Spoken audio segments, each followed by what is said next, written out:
Your stuff's in the garage. This isn't your house anymore, my sister declared. This contract is ironclad, my lawyer said firmly. 2 days later, I sent them eviction.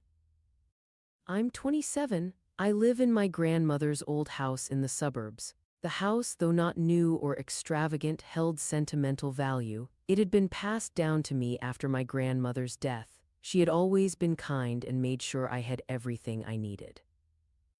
I had built a stable life for myself, a good job in marketing that I'd worked hard to secure, my own place that was fully paid off thanks to my grandmother's prudent financial planning and what I believed was a supportive family network. There was my mom, who had remarried when I was young to my stepdad, and my younger half-sister Janet, who was always the apple of their eye. They lived in a more modern house closer to the city, though they were still struggling with a substantial mortgage that seemed to weigh heavily on their discussions during family gatherings. The day everything began to unravel started like any other Sunday afternoon. My mom came over for our weekly coffee catch-up, a tradition we'd maintained since I moved into the house. Mom seemed distracted, stirring her coffee longer than necessary, her eyes darting around the room as if seeing it for the first time. "Leslie, honey, can we talk?" she finally said, setting down her spoon with a soft clink. That's when she unveiled her proposal, a house swap. She and Tom had been discussing moving into my grandmother's house, drawn to its quiet location and the spacious garden they'd always dreamed of having.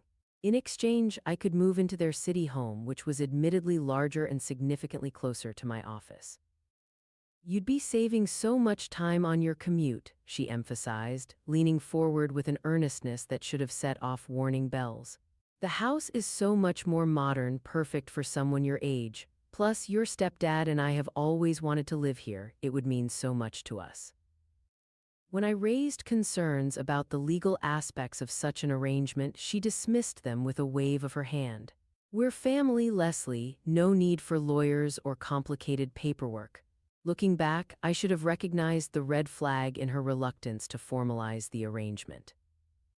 But then she dropped another bombshell that made me pause. "Oh, honey," she said, her voice taking on that sweet tone she often used when asking for favors, "since this house is still paid off and you have such a stable job, could you take over our mortgage payments? I'm sure you'll be fine handling it." Something in her too casual tone made me hesitate. Years of watching Janet get preferential treatment had taught me to be cautious.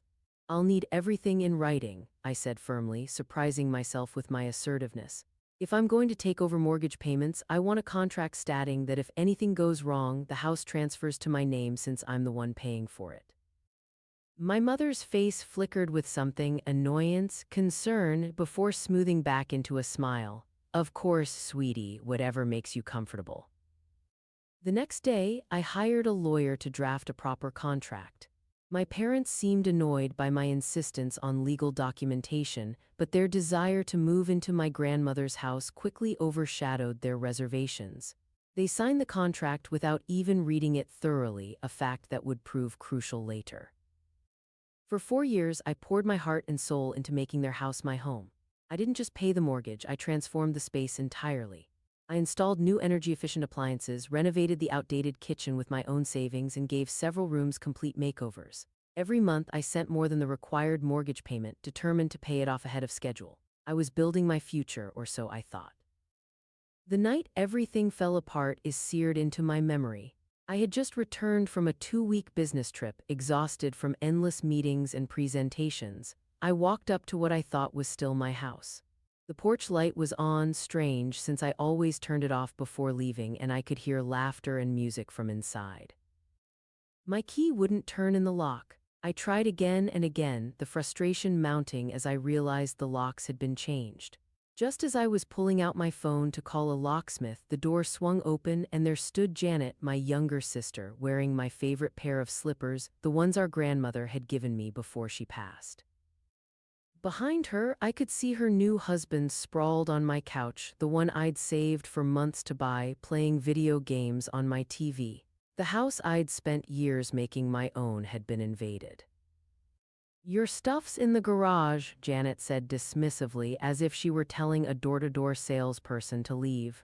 "You should probably take it soon, we need the space." I stood there, rooted to the spot, my suitcase still in hand. The reality of what was happening crashed over me in waves. What do you mean? This is my house. I've been paying the mortgage for years. Janet's laugh was cold, nothing like the sister I'd grown up with. Not anymore. Mom and Dad gave it to us as a wedding present. We're living here now. You should be happy for us. It's our first home together. The betrayal cut deep, but it was about to get worse. When I drove to my parents' house, my grandmother's house, to confront them, they wouldn't even open the door. Through the solid wood, my mother's voice came muffled but clear. "Go away, Leslie. This isn't your house anymore either." Standing there on the porch where I'd spent countless summer evenings with my grandmother, I felt my world crumbling. Everything I'd worked for, everything I'd built, had been stripped away in an instant. But as the shock began to fade, another emotion took its place: determination. I still had that contract, the one they'd signed so carelessly 4 years ago. They might have forgotten about it, but I hadn't. This wasn't over, not by a long shot. Update 1. The morning after discovering my family's betrayal, I barely slept. I spent the night in a hotel, my mind racing with thoughts of revenge and justice. By 7 a.m., I was already searching for lawyers specializing in property law. I needed someone who wouldn't be swayed by family drama, someone who would see this situation for what it was: theft, plain and simple. That's how I found Mr. Thompson. His firm had a reputation for handling complex property disputes, and his no-nonsense approach was exactly what I needed. When I called his office, his secretary initially said he couldn't see me for 2 weeks. But after I briefly explained my situation, she put me on hold and came back with an appointment for that afternoon. Walking into his office, I was struck by how different it felt from the chaos of the past 24 hours. Mr. Thompson listened intently as I laid out my story. I handed him the contract my parents had signed 4 years ago, along with proof of every mortgage payment I'd made. "Let me be clear," he said, adjusting his reading glasses as he examined the documents. "You've been making payments on a house that your parents just gave away to your sister, and they've also taken back the house that was legally left to you by your grandmother." "Yes," I replied, my voice shaking slightly. "They didn't even warn me. I came home from a business trip to find my sister living in my house, and they won't let me back into my grandmother's house either." Mr. Thompson's expression darkened as he reviewed the contract. "This is actually quite straightforward," he said, sounding almost surprised. "This contract is ironclad. You've not only been making payments, but you've also been paying above the required amount. According to these bank statements, you've actually paid off the entire mortgage as of last month." My heart skipped a beat. In my anger and confusion, I'd almost forgotten about that final payment. I'd been so proud of myself for paying off the mortgage early, planning to surprise my parents with the news when I returned from my business trip. The irony was bitter. "What's more," Mr. Thompson continued, "this contract clearly states that upon completion of the mortgage payments, the house transfers fully to your name. Your parents signed this. There's no ambiguity here." He leaned back in his chair, a slight smile playing at his lips. "As for your grandmother's house, do you have the original deed?" I nodded, pulling out another folder. I'd kept all my grandmother's paperwork meticulously organized, something she'd taught me to do. "There was never any legal transfer of ownership," I explained. "They just moved in." Mr. Thompson spent the next hour outlining our strategy. We would file for immediate eviction notices for both properties, backed by the contract and deed. "They don't have a legal leg to stand on," he assured me. "This isn't a complex case of property law, it's a clear violation of legal ownership rights." Within 2 days, Mr. Thompson had prepared all the necessary documentation. We decided to serve the eviction notices simultaneously at both properties to prevent my family from trying to coordinate their responses. I insisted on being present. I wanted them to see that I wasn't backing down. We went to my house first, where Janet and her husband were still living. The look of shock on their faces when they saw me standing there with a lawyer was almost satisfying. Janet tried to slam the door in our faces, but Mr. Thompson smoothly blocked it with his foot. "I am serving you with an eviction notice," he announced professionally. You have 3 days to vacate the premises. This property legally belongs to Miss Leslie and your current occupation is unlawful. Janet's husband started to protest, but Mr. Thompson cut him off. I suggest you contact your own legal representation if you wish to dispute this. However, I should warn you that we have extensive documentation proving the ownership, including proof of mortgage payments and a signed contract. From there, we drove to my grandmother's house. My parents were home, their car was in the driveway. When they opened the door and saw us, my mother's face went pale. My stepdad, however, turned red with anger. "You can't do this," he sputtered, trying to intimidate us with his size as he stood in the doorway. "This is our house now, we had an agreement." "And verbal agreement is not legally binding," Mr. Thompson replied calmly, "especially when it contradicts existing legal documentation. This property was left to Ms. Leslie by her grandmother and there has been no legal transfer of ownership. You are currently occupying this property without legal right." My mother tried a different approach, her voice taking on that manipulative tone I knew so well. "Leslie, honey, we're your parents. You can't just throw us out on the street. What will people think?" I had prepared myself for this moment, for their attempts to guilt me. "You should have thought about that before you tried to steal both my homes," I replied, my voice steady. "You have 3 days to leave both properties." My stepdad's face contorted with rage. "We'll fight this, we'll get our own lawyers." Mr. Thompson remained unruffled. "You're welcome to do so. However, I should inform you that we have already filed paperwork with the county clerk's office. Any legal challenge you mount will be expensive and, given the documentation we have, ultimately futile. I suggest you use these 3 days to find new accommodation rather than waste money on a legal battle you cannot win." The next 3 days were tense. My parents tried everything. They called mutual friends to pressure me, they attempted to negotiate through intermediaries, they even tried to claim that my grandmother had promised them the house verbally before she died. None of it worked. Mr. Thompson had advised me to document everything. I took photos of both properties before and after they moved out, anticipating potential damage. I changed the locks immediately after they left, with a locksmith present to witness and document the change. When the 3 days were up, my family had no choice but to leave. They'd hired a lawyer of their own, but one looked at our documentation and he advised them to comply with the eviction. They moved out quietly, leaving both houses in disarray, clothes strewn about, furniture damaged, walls scuffed. It was their final act of petty revenge. The cleanup took weeks. Both houses needed repairs from their careless occupation. In my house, Janet had managed to scratch all the hardwood floors I'd so carefully maintained. In my grandmother's house, they'd painted over the vintage wallpaper I'd preserved, knowing how much it meant to me. But beneath the damage and chaos, something important had shifted. I was no longer the compliant daughter they could manipulate. I had stood up for myself, fought back, and won. Mr. Thompson helped me file additional claims for the damage they'd caused, and though the money wasn't significant, it was another victory. More importantly, he helped me secure restraining orders when my parents started showing up unannounced, trying to guilt me into letting them return. "You need to protect yourself," he advised. "Family or not, they've shown they can't be trusted with your property or your boundaries."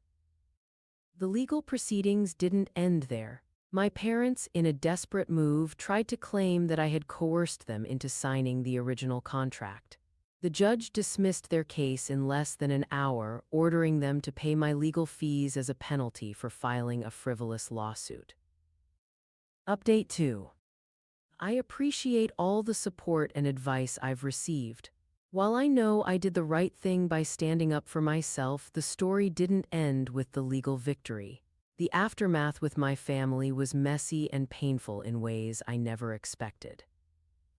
When my parents and Janet realized they couldn't touch my properties anymore, they changed tactics, launching a campaign of emotional manipulation that tested my resolve in ways the legal battle hadn't. The calls started flooding in about a month after the eviction. My parents, it turned out, had drained their savings trying to furnish and renovate my grandmother's house, assuming they'd never have to leave. Janet and her husband had spent their wedding money on new furniture for my house, certain that their theft would go unchallenged. Now they were all scrambling to find a place to live, and their financial situation was dire. My mother's calls were the worst. She would alternate between hysterical crying and vicious accusations. "Where are we supposed to live now?" she would wail. "You're throwing your own family out on the street. You're such a heartless brat." When I didn't respond the way she wanted, she'd switch to threats. "Everyone will know what kind of daughter you really are. Nobody will ever look at you the same way again." She was right about one thing. People did look at me differently, but not in the way she'd hoped. My parents had gone on a smear campaign telling anyone who would listen about their ungrateful daughter who had stolen their homes. They conveniently left out the part about their own theft, about the years I'd spent paying their mortgage, about the legal documents proving my ownership. The calls came from everywhere: family, friends, church members, distant relatives I hadn't spoken to in years. Each one had been fed the same distorted version of events. "How could you do this to your own parents?" they'd ask. "They gave you everything, and this is how you repay them." I blocked number after number, but they found new ways to reach me. They would show up at my workplace, causing scenes in the lobby. My mother once cornered me in the grocery store, crying loudly about how I'd made them homeless, trying to embarrass me in front of other shoppers. Janet took to social media, posting long, dramatic stories about how I'd ruined her marriage by taking away their first home.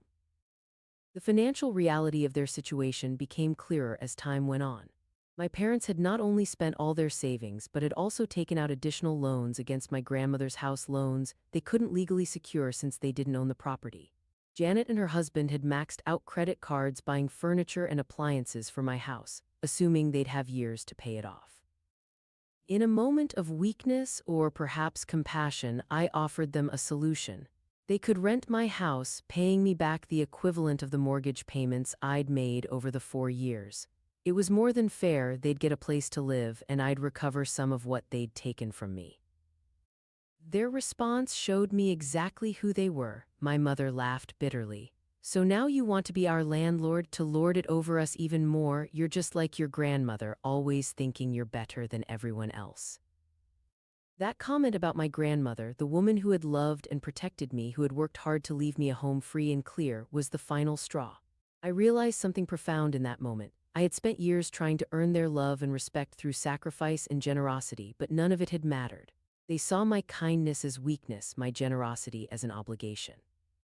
The harassment continued for months. They would drive by my house late at night, honking their horns.